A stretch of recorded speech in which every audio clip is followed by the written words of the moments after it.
Boa tarde, que o Senhor continue nos abençoando. É um desafio, né, Neumar? Eu sei como é, você falar com tempo curto, limitado, assuntos tão complexos e tão importantes. Mas, irmãos, a gente precisa levar muito a sério, né? O solteiro, ou aquele que já está casado, que buscar aprender essas orientações e colocar em prática, você vai se livrar de muitos problemas na sua vida. Mas o fato é que, na prática, o que acontece é exatamente o que foi lido aí. A maioria não está nem aí para esses conselhos que aí foram dados. A paixão acaba sendo o mais importante. O satisfazer a própria vontade é o mais importante. Depois lá paga um preço muito alto.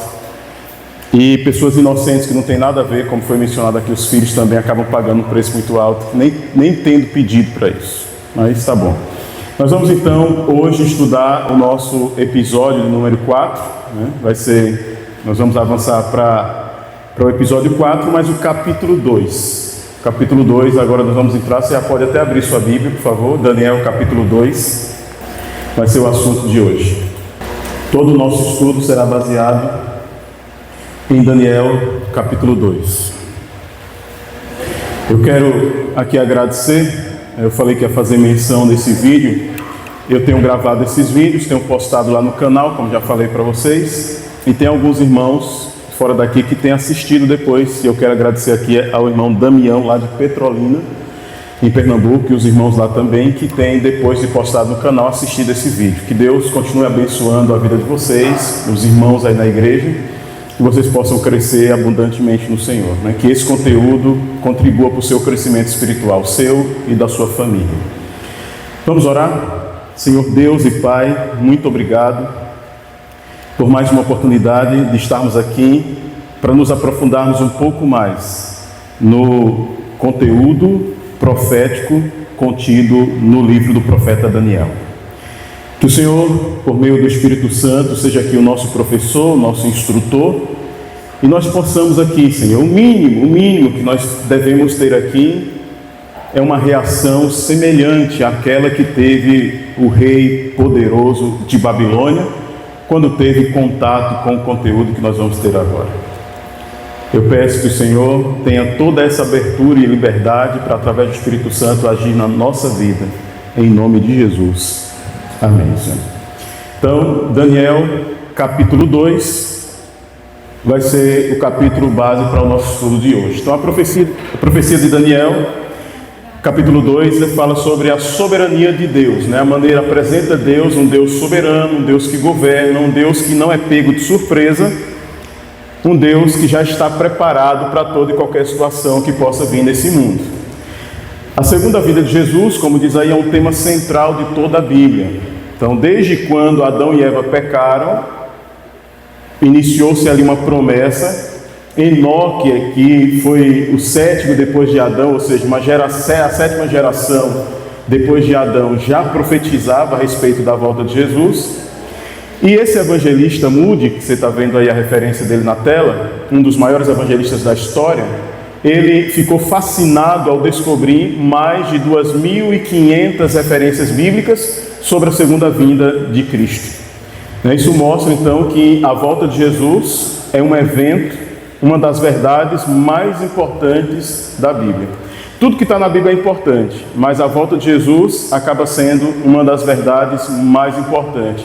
A razão da nossa existência, a razão de nós estarmos aqui é exatamente esse momento, tão aguardado e tão esperado. O momento que Jesus vai voltar para nos buscar, né, e nos levar para perto dele. Ele nos deu essa garantia, conforme registrado em Amós.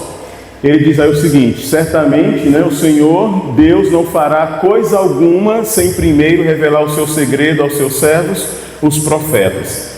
Então é importante que a gente obedeça e entenda e aceite o texto exatamente como ele é.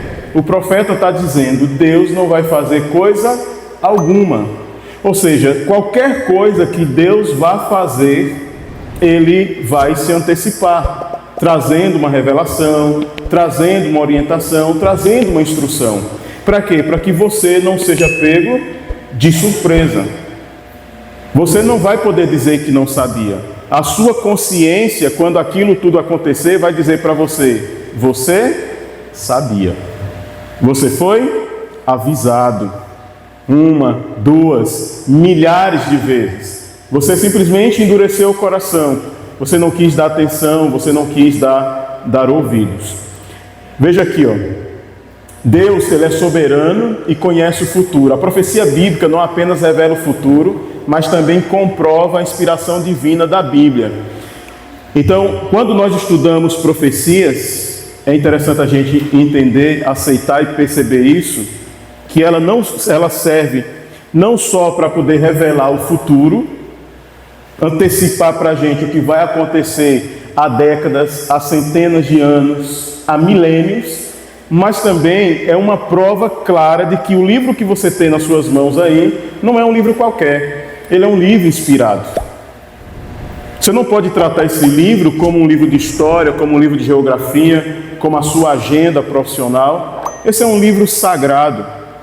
Esse é um livro para que ele chegasse hoje às minhas mãos e às suas mãos, ele precisou e continua precisando ter um cuidado especial da parte de Deus, senão há muito tempo que ele já teria sido completamente destruído. Então Deus usa a profecia pelo menos para 3 coisas. Primeiro, mostrar seu domínio sobre a história, guardar seu povo, guiar seu povo no tempo do fim e confirmar que a salvação ela está acessível a todas as nações. Vocês acham que Deus ficou com raiva, ficou irado porque Nabucodonosor levou os cativos de Babilônia lá para a Babilônia? O que é que vocês acham? Deus ficou com raiva de Nabucodonosor, com ódio dele, irado com ele? Sim ou não? A Bíblia deixa claro para nós que ele foi, na verdade, assim como Ciro, um instrumento que Deus usou para poder punir o seu povo, para tentar despertar o seu povo, para que eles se voltassem para ele.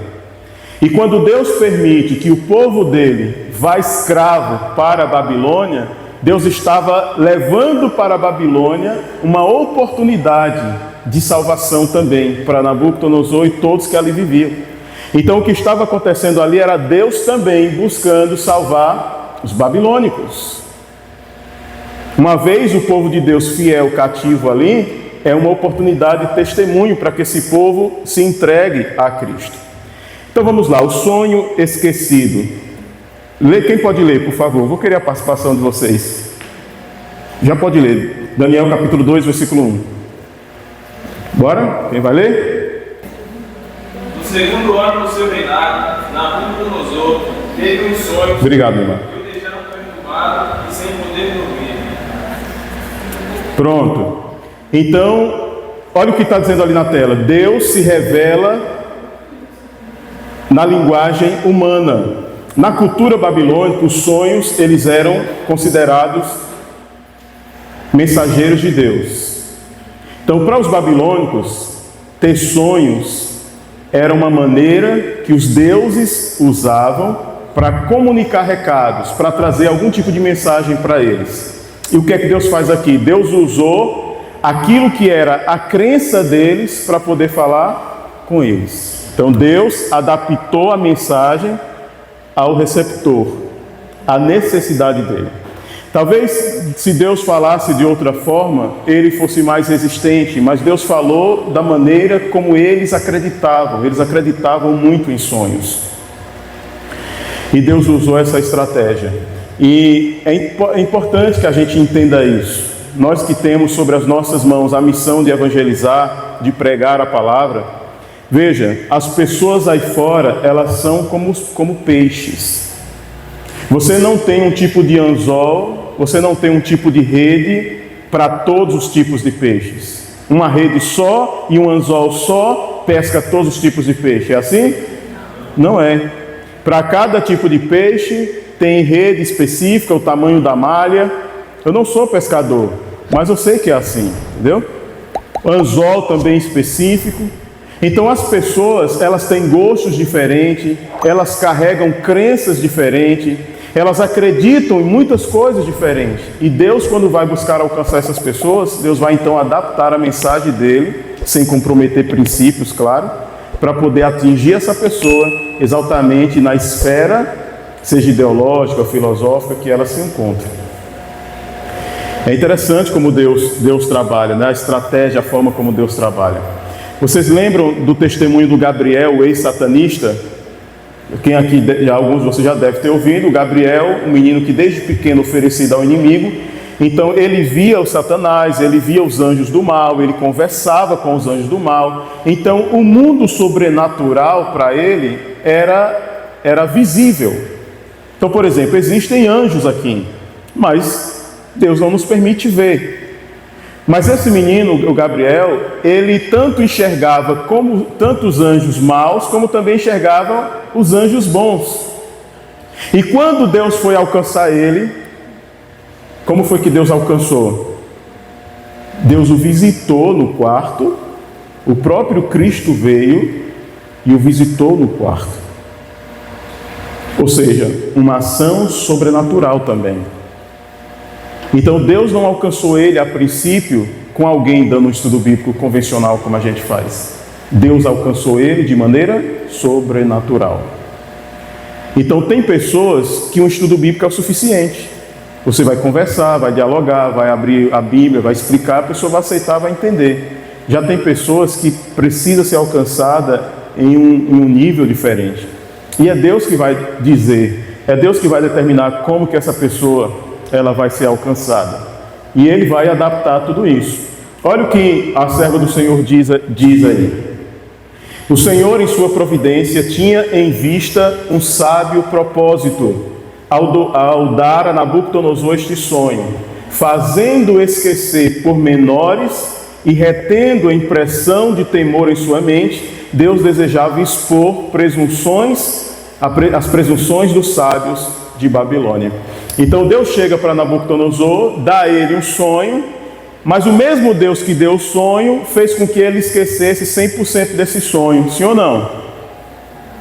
Sim ou não? Não. Ele não esqueceu 100%. Ele esqueceu pormenores. Veja ali, detalhes importantes do sonho ele não lembrou. Detalhes decisivos, foi o que deixou ele perturbado. Tanto ele lembrava que tinha sonhado, ele só não lembrava de alguns detalhes do sonho. E Deus faz isso com o quê? Para que gere inquietude nele. Sendo um homem extremamente adepto a sonhos, ele não ia ter paz. E ele não recebeu aquele sonho como crendo ter sido Deus verdadeiro que deu. Ele recebeu aquele sonho como tendo sido um sonho dado pelos deuses lá mesmo de Babilônia. E ele queria saber o significado desse sonho. Então, nós temos aí a resposta da corte babilônica. Veja o verso 2. Quem pode ler, por favor? Daniel 2. Lembre que o nosso estudo é em Daniel 2. Versículo 2 agora. Então, o rei mandou chamar os magos, os encantadores, os feiticeiros e os caldeus, para que ele dissesse o que ele havia sonhado. E eles vieram e se apresentaram diante do rei. Então veja o desafio. O desafio não era só interpretar o sonho, mas era também dizer qual era o sonho. Dizer o conteúdo desse sonho. Quem eram esses homens aí? Quem eram esses sábios da Babilônia? Olha para a tela ali, para você entender um pouquinho quem eram esses homens. A Bíblia falou aí dos astrólogos. Os astrólogos, eles afirmavam prever o futuro observando os corpos celestes. Ou seja, a astrologia moderna deriva dessa prática. A Bíblia falou também aí dos encantadores. Quem eram a categoria dos encantadores? Eram os feiticeiros que alegavam se comunicar com os mortos e praticavam a magia negra. Nós vimos também aí os caldeus. Eles representavam a elite intelectual de Babilônia. Eram os astrônomos, matemáticos e filósofos. E por fim, nós temos aí os magos. Eles acreditavam poder revelar mistérios por meio de rituais com água, azeite e observação do fígado de animais sacrificados. Então, o rei Nabucodonosor, cercado de todos esses, entre aspas, especialistas, convoca todo esse povo para poder resolver o problema dele. Vocês vão dizer o que foi que eu sonhei e o que significa esse sonho. E o que foi que aconteceu? Por que Deus permitiu que eles não conseguissem revelar o sonho? Nós vimos lá no texto da serva do Senhor. mostrar a fragilidade, mostrar a total dependência do Deus verdadeiro. Mostrar que Deus é quem é soberano, Deus é quem está no controle de tudo. Veja, para expor a fragilidade da sabedoria humana e mostrar que somente Ele pode revelar o futuro. Leia, por favor, os versos 3 a 6. Daniel capítulo 2, versos 3 a 6. Disse-lhe o rei: tive um sonho e para saber está perturbado o meu espírito. Os caldeus disseram ao rei em aramaico: ó rei, vive eternamente. Dize o sonho a teus servos e daremos a interpretação. Respondeu o rei e disse aos caldeus: uma coisa é certa, se não me quiserem saber o sonho e a sua interpretação, serei despedaçados e as vossas casas serão feitas monturas. Mas se declarar o sonho e a sua interpretação, recebereis de mim dádivas, prêmios e grandes honras. Portanto, declarai-me o sonho e a sua interpretação. Interessante, né? Então eles tentam ganhar tempo. Veja, o rei queria que eles dissessem qual era o sonho e a interpretação, mas o que foi que eles pediram para o rei aí? Que o rei dissesse qual era o sonho. Então diga qual é o sonho que a gente... Então se o rei fala, fica fácil para eles forjar algum significado. Mas o rei, talvez, aqueles pormenores que a profetisa falou que ele lembrava, tornaria evidente a estratégia desses magos, porque se eles começassem a dar detalhes e os detalhes não tivessem nada a ver com algum ponto do sonho que porventura ele lembrasse, ele iria facilmente identificar. E o rei pressiona: não, eu quero que vocês contem, digam o sonho qual foi e digam qual foi a interpretação. Eu quero que vocês resolvam o problema. E olha que situação, se não resolvesse, olha as punições, olha as consequências que viriam para eles, conforme vocês leram aí, se eles não conseguissem resolver isso aí. Qual a lição para nós hoje em relação a isso? Assim como no tempo de Nabucodonosor, muitas pessoas hoje ainda buscam respostas em fontes erradas. Mas somente Deus conhece o futuro e pode guiar nossas vidas com segurança. Você confia no plano de Deus para a história da sua vida? Então você está com dúvida em relação a um assunto, a sua pergunta é certa, mas às vezes ela é feita para a pessoa errada.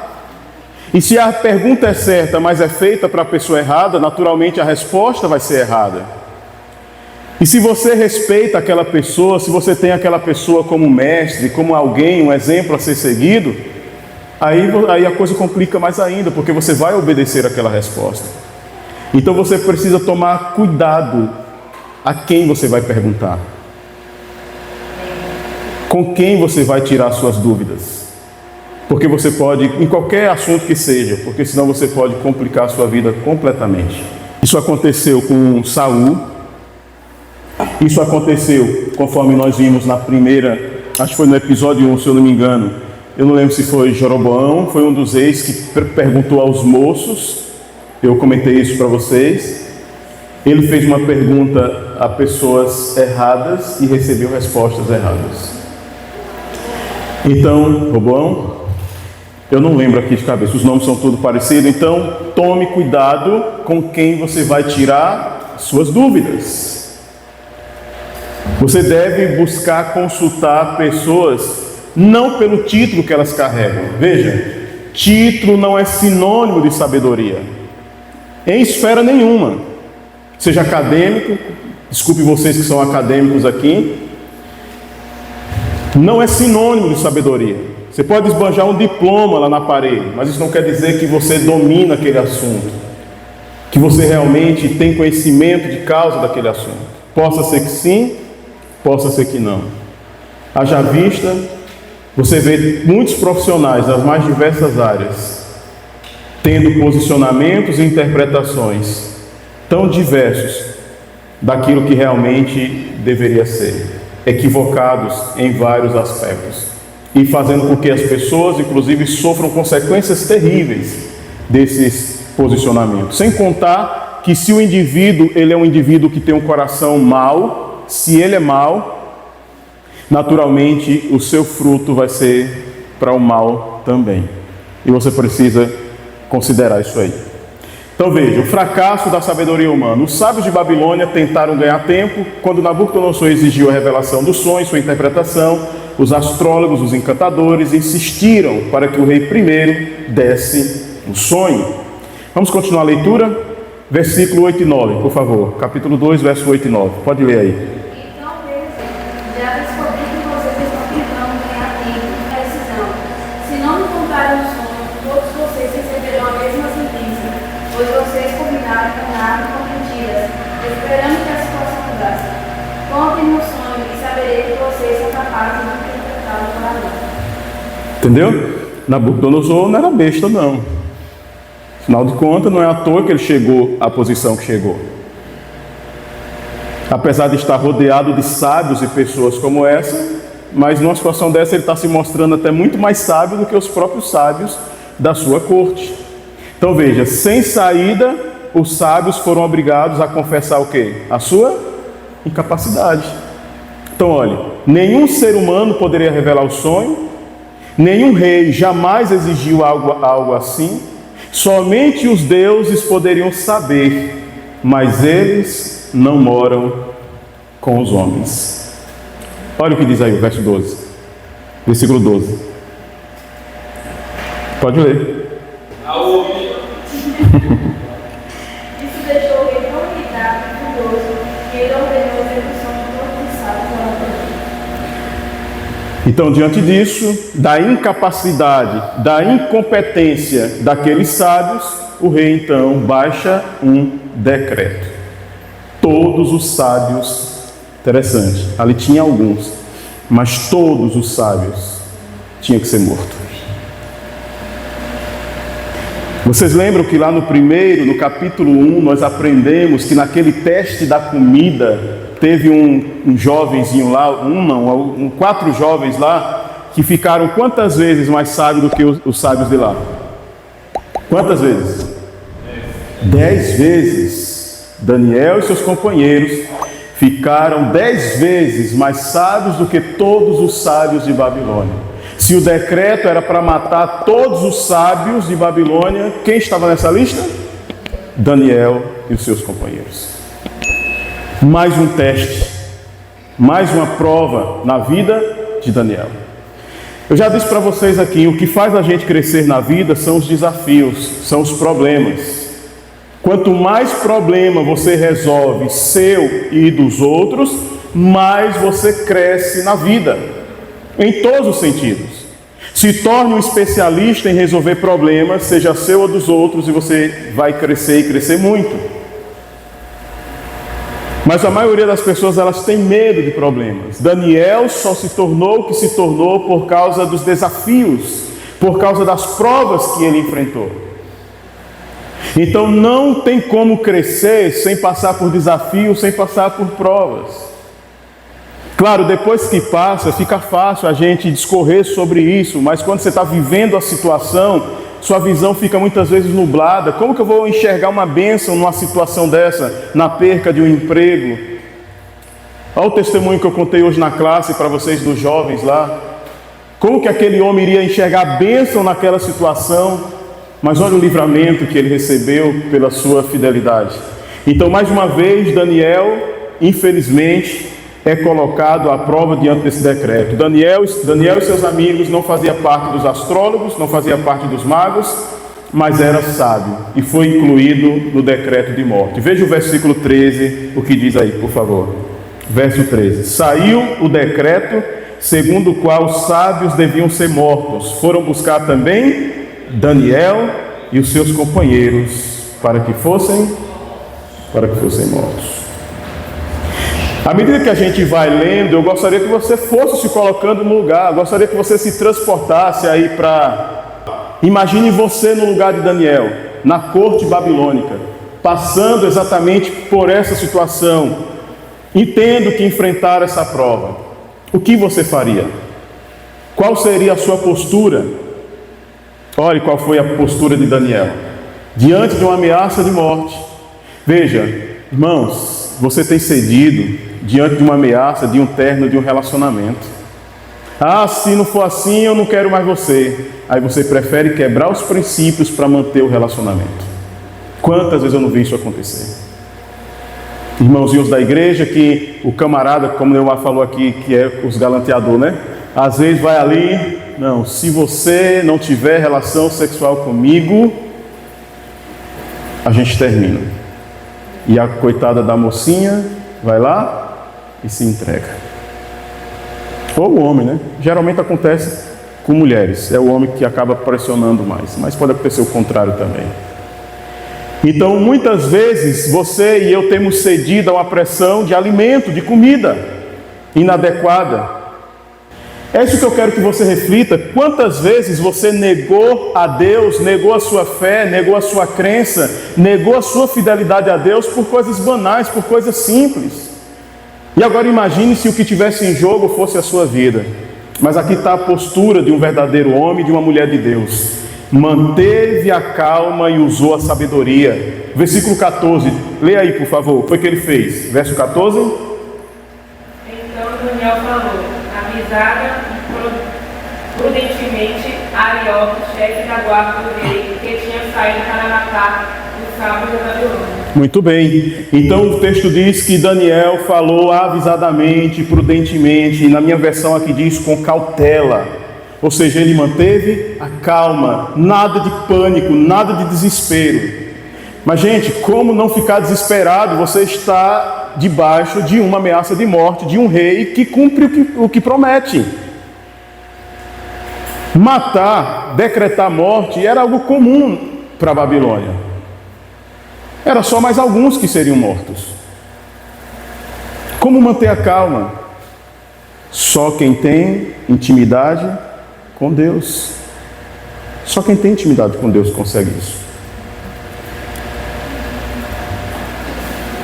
Quando você está com as suas emoções elevadas, olha o que eu vou dizer aqui, ó.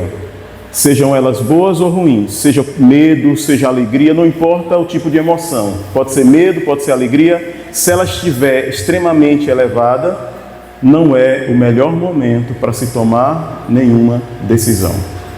A probabilidade de você decidir errado é muito grande. Seja a emoção boa ou seja ela ruim. Se está muito elevada, baixa a tensão um pouco, porque isso vai te ajudar a raciocinar melhor para você então decidir. Então muitas decisões são tomadas no calor da emoção, seja ela da ira ou da alegria, e depois as pessoas se arrependem amargamente disso aí. Verso 15, por favor, pode ler o próximo verso aí. Ele procurou entender a situação antes de agir. Olha o que diz. Daniel perguntou a Ario, que é encarregado do rei, por que esse decreto do rei é tão urgente? Então Arioque explicou o caso a Daniel. Pronto, então Daniel procurou entender a situação antes de agir. Então veja, vai seguindo esse passo a passo, olha essa prudência. Não vou agir precipitadamente, eu vou entender a situação. Isso é inteligência emocional, por sinal, viu? Isso é inteligência emocional. É você entender a situação, fazer uma interpretação correta do que está acontecendo. Porque a possibilidade de você tomar uma decisão sábia é maior. Vamos ver, foi direto ao ponto, né? Foi direto à fonte, a solução. Pediu tempo ao rei para buscar a resposta a Deus. E olha a confiança que ele tinha em Deus, né? Ele pede o tempo, não, vai ser resolvido o problema. Ele não era um emocionado, como muitas vezes nós corremos o risco de ser. Ele realmente sabia quem era Deus. A relação que Daniel tinha com Deus não era uma relação superficial de faz de conta, era uma relação verdadeira, irmãos. E ele sabia realmente o que Deus poderia fazer em favor deles. E ele vai consultar a Deus. E nessa consulta de Daniel a Deus, nós entendemos que a oração, ela move o céu em favor dos servos de Deus. Daniel não confiou em sua própria sabedoria, mas convocou seus amigos para orar. Veja aí, verso 17 a 18. Quem pode ler agora, por favor? Daniel voltou para casa, convocou para seus amigos, Ananias, Misael e Azarias, e lhes pediu que rogasse ao Deus dos céus que tivesse misericórdia acerca desse mistério, para que ele e seus amigos não fossem executados como expulsados da Babilônia. Ok, então Daniel compartilha o problema. Então tem cargas que você não vai conseguir levar sozinho, você precisa compartilhar com alguém. Só que não é com qualquer pessoa. Veja, tinha outros israelitas lá escravizados, mas Daniel vai compartilhar o problema com quem? Com seus companheiros. Aqueles que se mostraram fiéis em todo o percurso, em toda a jornada. Em toda a jornada. E aí, observe, enquanto os sábios de Babilônia consultavam os mortos e espíritos, Daniel orava ao Deus vivo. Através da prática da oração, podemos conhecer o que Deus conhece e desvendar os mistérios. Vou repetir. Através da prática da oração, você pode conhecer o que Deus conhece e desvendar mistérios. Deus, Ele está desejoso de se revelar para nós. De mostrar coisas que você nunca nem imaginou que existiam e que têm relação com a sua vida. Mas eu preciso ter tamanha intimidade. Qual foi o resultado disso aí? Verso 19, por favor. Então foi revelado o mistério a Daniel, numa visão de noite, pelo que Daniel louvou o Deus do céu. Então Daniel teve resposta à sua oração. Diferente de muitos, Daniel não foi apressado em sua oração. Ele dedicou tempo para louvar a Deus. No versículo 20, seja bendito o nome de Deus para todo sempre, porque dele é a sabedoria e a força. Veja, queridos, nós aprendemos que o louvor nos conecta ao céu. O louvor reconhece a soberania de Deus e o louvor fortalece nossa fé antes da resposta chegar. Esse louvor não necessariamente precisa ser o cântico em si, mas um reconhecimento de gratidão do que Deus é, do que Ele faz, do seu poder, do seu cuidado, de tudo aquilo que é a essência de Deus. Então Daniel recorre àquele que nunca falhou e àquele que sim conhece o passado, o presente e conhece também o futuro, que pode revelar todos esses mistérios aí. Veja, o que o rei e os sábios da Babilônia não sabiam, Deus revelou a Daniel. O mistério que o rei exige, estou lendo o verso 27 e 28. O mistério que o rei exige, nem encantadores, nem magos, nem astrólogos podem revelar ao rei. Mas há um Deus no céu, o qual revela os mistérios. Então, rei, o que você quer saber, nenhum desses seus sábios aí tem poder para te revelar. Mas apenas um, o Deus que está no céu, pode fazê-lo. Deus mostrou não apenas o sonho para Nabucodonosor, mas mostrou a história do mundo até os nossos dias. Por que eu estou falando até nossos dias? Porque eu creio que Cristo voltará em nossos dias. O mundo busca respostas em fontes erradas, mas só Deus tem a verdade. A oração e o louvor abrem portas para milagres. Quando confiamos em Deus, Ele revela o caminho certo a seguir. E qual era o conteúdo do sonho? Então vamos para o conteúdo do sonho. Por favor, leia aí Daniel capítulo 2, verso 31 a 35. Quem pode ler? 2, 31 a 35. Tu, ó rei, na visão, olhaste, e eis uma grande estátua. Essa imensa estátua, de excelente esplendor, estava em pé diante de ti, e a sua aparência era terrível. A cabeça dessa estátua era de ouro fino, o peito e os braços de prata, o ventre e as coxas de bronze, e as pernas de ferro, e os pés em parte de ferro e em parte de barro. Estavas vendo isto, até que uma pedra foi cortada sem auxílio de mãos, a qual feriu a estátua nos pés de ferro e de barro e os esmiuçou. Então foi justamente esmiuçado o ferro, o barro, o bronze, a prata e o ouro, os quais se fizeram como pó da debulha do trigo durante o verão, que o vento os levou, e nenhum lugar se achou para eles, e a pedra que feriu a estátua se tornou uma grande montanha e encheu toda a terra. Então, esse foi o conteúdo do sonho, que ele não lembrava os detalhes. Então Deus revela o sonho para Daniel, Daniel conta o sonho ao rei. Continue lendo aí, por favor, verso 36 e o 38, ao 38.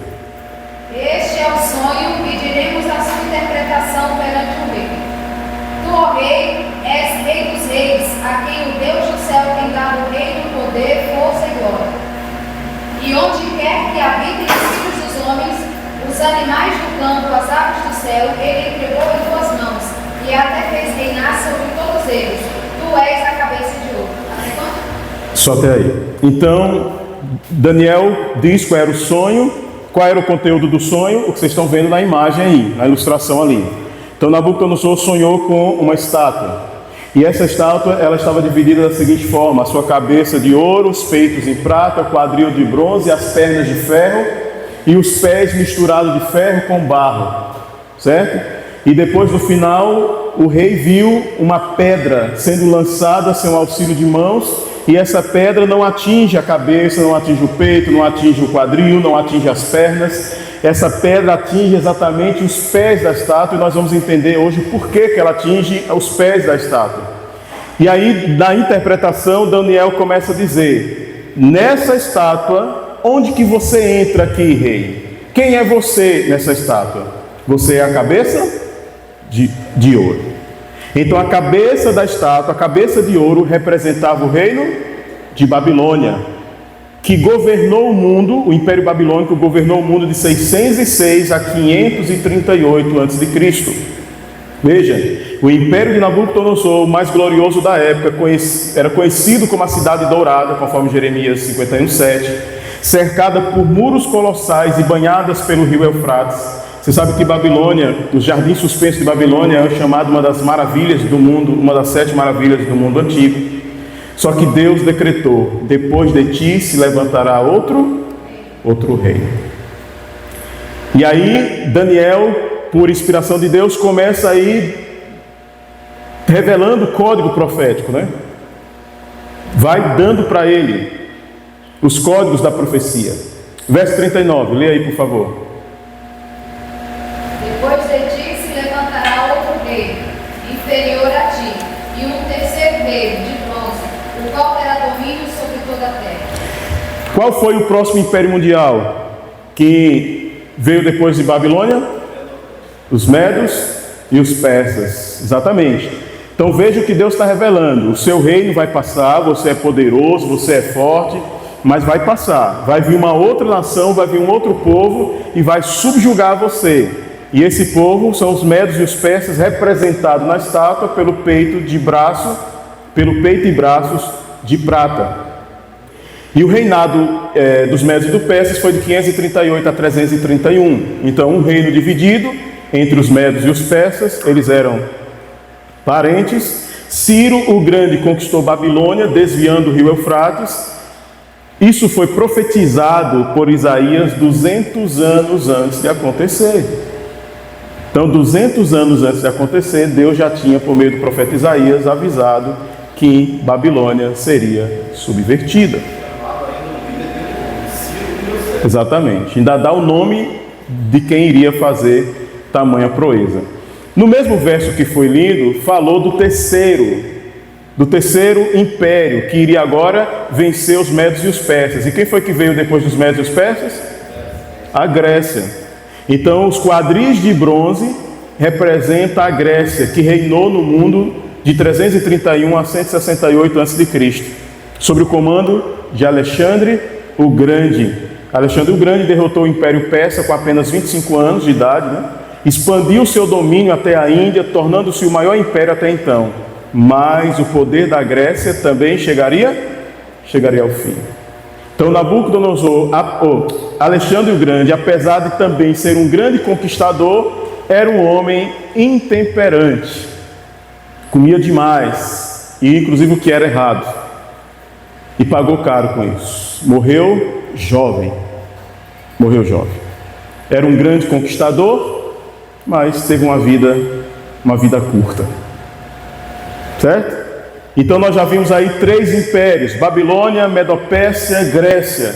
E o que é que diz o versículo 40 aí, por favor? Daniel 2:40.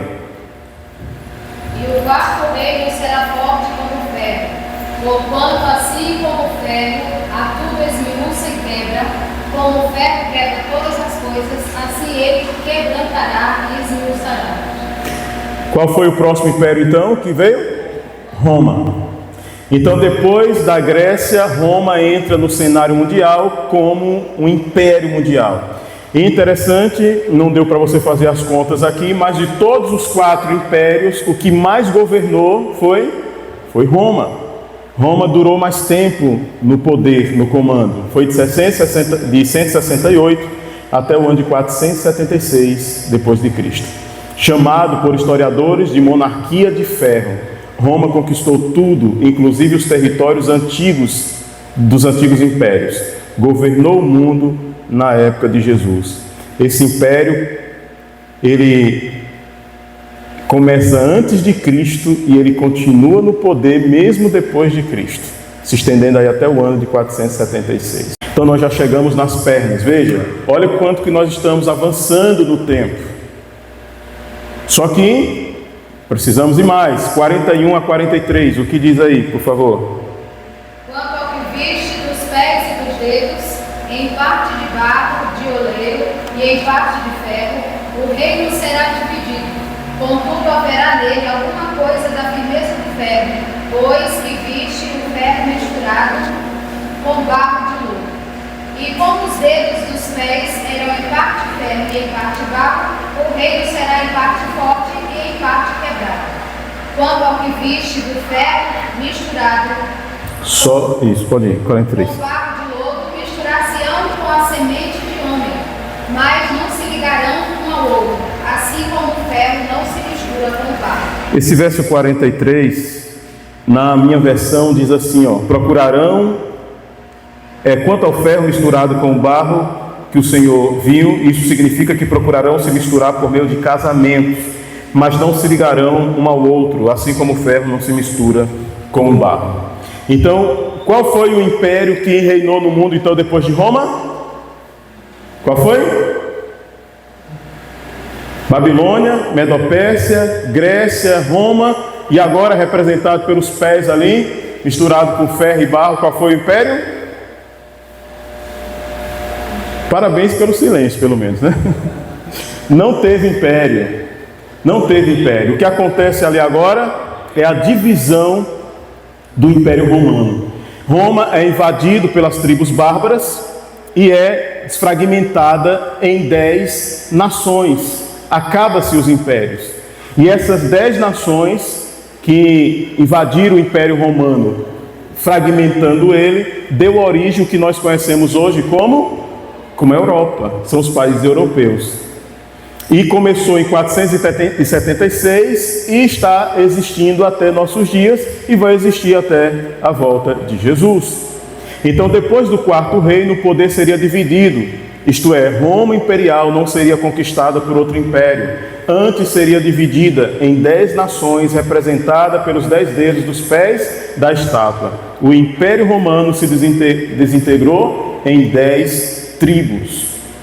Queridos, algumas informações para vocês aqui, por favor. Em 351, os francos invadiram e os francos passaram a ser a França. Depois foi a vez dos alemanes. O primeiro nome é o nome da tribo como bárbara, tribo bárbara. E depois é o que essa tribo se tornou como nós conhecemos hoje. Então os alemanes, hoje são os alemães. Os burgúndios é a Suíça. Os suevos, Portugal. Os vândalos se tornaram depois a África. E aqui você tem os visigotos, a Espanha, os saxões, a Inglaterra, os lombardos, a Itália, os ostrógodos, uma parte da Itália, os érulos, também uma outra parte da Itália. E aqui tem um detalhe interessante que nós vamos ver em um capítulo lá quando nós estudarmos mais à frente, que é o quê? Os vândalos, os érulos e os ostrógodos, eles não mais existem porque aconteceu um outro cumprimento profético que eles saíram do cenário. Nós vamos entender isso quando nós estudarmos lá à frente.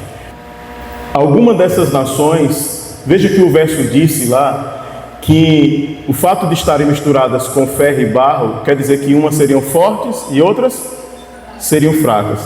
E é interessante que algumas dessas nações, elas eram militarmente poderosas e outras eram fracas.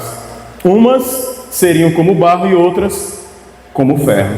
E hoje os países europeus também são exatamente assim. Você vai ter ali alguns países que são fortes, outros países não tão fortes assim. Ainda no verso 43, como eu reforcei, dizia lá que eles iriam tentar se misturar mediante casamento, mas não se ligariam. Ou seja, haveria uma tentativa de formar de novo um outro império mundial, por meio de alianças de casamento. Mas a profecia dizia o quê? Isso não vai acontecer. Vários líderes tentaram unificar essas nações e formar um quinto império, mas isso não aconteceu. Eu vou listar aqui rapidamente alguns deles para vocês. Carlos Magno, no século XIX, Carlos V da Espanha, no século XVI, tentou isso, perdão. Napoleão Bonaparte, no século XIX, Hitler e Stalin, no século XX. Todos esses homens foram líderes que tentaram unificar esses povos para formar de novo um único império. Mas Deus dizia que isso não ia acontecer. Na profecia, de acordo com o que Deus mostrou em sonho para Nabucodonosor, isso não iria mais acontecer. E Deus, a palavra de Deus, ela se cumpre, né? Verso 44 e 45 diz assim: mas nos dias desses reis, o Deus do céu levantará um reino que jamais será destruído e que não passará a outro povo. Esse reino despedaçará e consumirá todos esses outros reinos, mas ele mesmo subsistirá para sempre. Assim como o rei viu que do monte foi cortada uma pedra sem auxílio de mãos humanas, e ela despedaçou o ferro, o bronze, o barro, a prata e o ouro, o grande Deus revelou ao rei o que havia de acontecer no futuro. Certo é o sonho e fiel é a sua interpretação.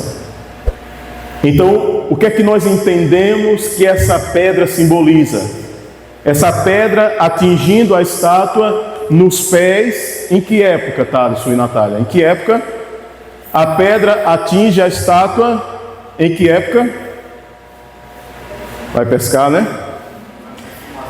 Na época da Europa, exatamente nesse período em que nós estamos agora. E essa pedra representa quem? Ou o quê? Vocês prestam atenção. A volta de Jesus, o estabelecimento do reino de Deus nessa terra. Então isso quer dizer que depois da divisão do Império Romano, no que hoje nós conhecemos como Europa, o que vem logo a seguida é o reino de Deus. É o próximo império mundial, universal e eterno. A pedra que destrói a estátua representa o reino de Deus. Não é feito por mãos humanas, nunca será destruído. Será estabelecido na segunda vinda de Cristo, conforme Daniel 2,44. A profecia já se cumpriu até os nossos dias. A única parte restante é a volta de Jesus. E tudo que nós vimos descrito na profecia, no capítulo 2, a única coisa que está faltando é Jesus voltar. Se você olha para os anais da história e você percebe que de fato existia um império mundial chamado Babilônica que foi sucedido pelos Médios persas, mesmo os incrédulos que não crêem na palavra, que não crêem na Bíblia, eles admitem isso, eles sabem que isso aconteceu. Medo-Persa foi sucedido pela Grécia, depois veio a Roma, e depois da Roma não teve um outro império mundial, vem exatamente a Europa.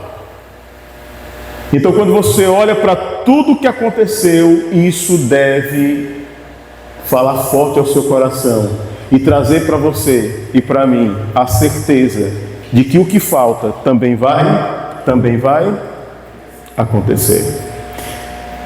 Agora veja, eu quero apresentar e encerrar com esse contraste aqui.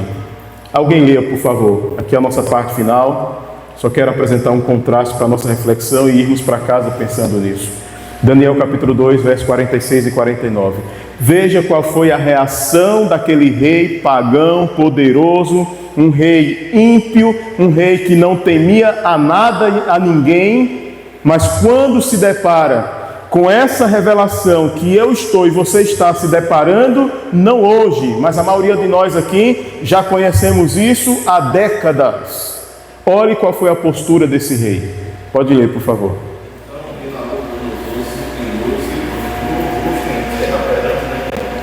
Ordenou que lhes fizessem ofertas, divindades e estátuas permanentes. Disse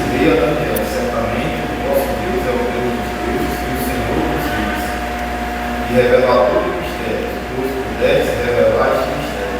Então o rei engrandeceu Daniel e lhe deu muitos e grandes presentes, e foi posto governador de toda a província da Babilônia, como também fez chefe supremo de todos os sábios da Babilônia.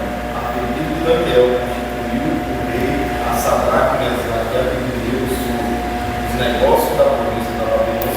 Daniel, porém, permaneceu na corte do rei. Acompanhe o que está ali na tela, por favor.